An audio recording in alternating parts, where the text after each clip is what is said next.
Hello hi नमस्कार जय जगन्नाथ आज ब्लॉग को समस्त को वेलकम।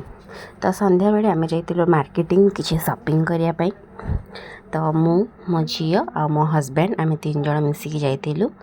तो मो झील ये आगे गाड़ी में बसिकी सी तार ट्राफिक पुलिस को भाई हाथ देखा था रो रो बोली बाबा ताको गाड़ी कर हाथ बाहर को बाहर करना। तो आसिकी फाइनाली आम मार्केट पहुँची गलु आ सहित किसी शॉपिंग करार थिला मो हस्बैंड मो पाई आ मो झील। तो शॉपिंग कर सारिकी आम चलू परिवा मार्केट परिवा किणवा को। तो बाटे हस्बैंड कहले चलो किसी स्नैक्स खाईदे। तो से अंडा चॉप आ सहित कौन अच्छे आपण मैंने निजे ही देखी दिंतु। किंतु हाँ गोटे कथा ये जगार ना आप बिल्कुल भी खाइबेनी सीआरबी रे एते फालतू खाइबा माने भितर तो बहुत ही कंचा सिजुनी बेसन तो आहरी कंचा आ अंडा तो लगुला फ्रिज रे थोइथिले बोली। तो फाइनाली खाई जिते देह बुलेला आम गोटे आइसक्रीम खाई सहित सब परिवा आणिकी घरे पहुँची जाइलु। ता सहित शाग कहीं नेक्स्ट डे आमर सेलिब्रेशन करार था पखाड़ दिवस।